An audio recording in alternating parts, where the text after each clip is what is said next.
I think it's safe to say that we're all really surprised whenever Super Mario Party Jamboree was announced in the latest Nintendo Direct, but I think it's even more surprising that this is considered to be a sequel to Super Mario Party, hence it has the name in the title.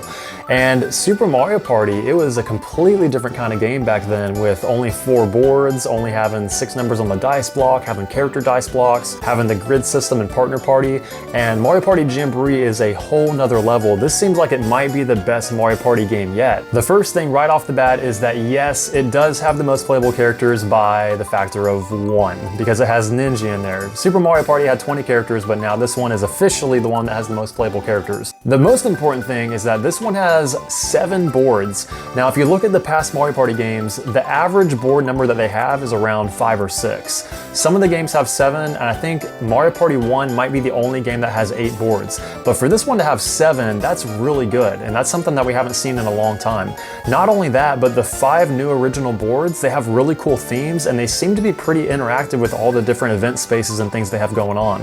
And I love the scenery they have on top of that too. It seems like the board is more integrated into all the scenery that's around it.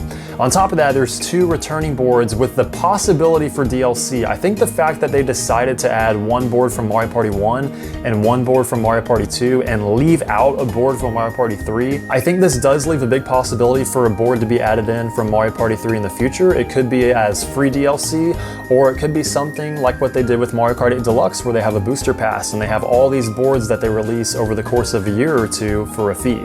So that could be a possibility as well.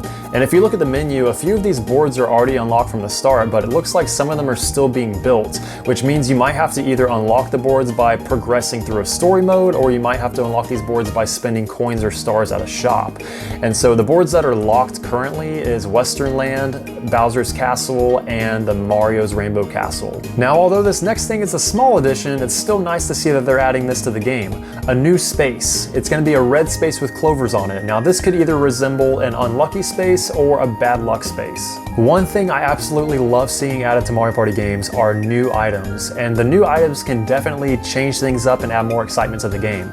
They talked about the Turbo Dice first and foremost, and it seems like that one is probably only available on the racing board, since that seems to be the biggest one with the most spaces. Another item that was seen for a split second was a blue conch shell. I'm not sure what this would be used for, so I'm really interested to learn more about this one. And another one we kind of see is the coin emblem that seems to resemble a 10 coin hex from the Mario Party DS series. It might be that, it might be something else, but that's just kind of what it seems like. And with the addition of these 3 new items, that leaves the possibility that there could be some more items that they haven't shown off yet, so I'm really hoping that's the case. One of the things that make Mario Party so good are the minigames, and this one does not seem to disappoint. There are 110 minigames added to Super Mario Party Jamboree, and it seems to be the most out of any Mario Party game that we've seen.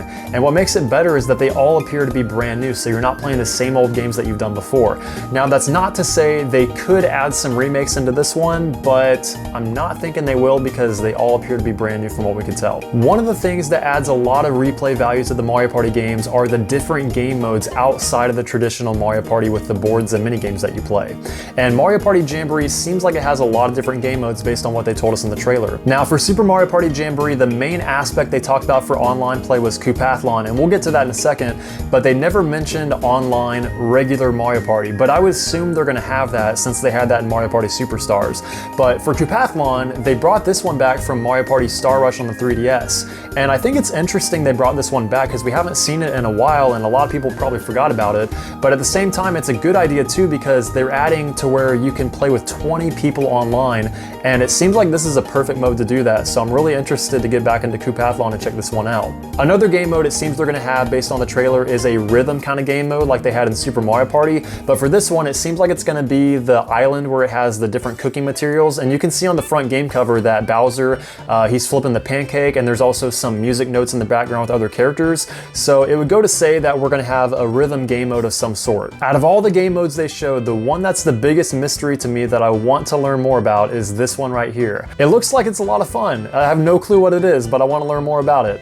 I don't think it's a 3-player minigame because we've never seen a 3-player minigame in Mario Party before, and I really want to learn more about this. Could it be a timed obstacle course? I guess we'll have to wait and find out, but based on the main menu, it shows that map on the main menu of Mario Party, so it makes me wonder, is this going to be the only map for this game mode, or are there going to be other maps as well? Another one that looks really interesting is this one right here. The only thing I think this could be is like a tower defense kind of game, or maybe a boss battle. I don't know, what do you guys think about this one? Let me know in the comment section below, but this one looks like it could be a lot of fun. And based on what we see from the short gameplay clip of this game mode, and based on what we see on the main menu, it appears that this spot right here is where that game mode is going to take place. Now, this is something they haven't talked about yet, but I really would like to see it added in, is a story mode.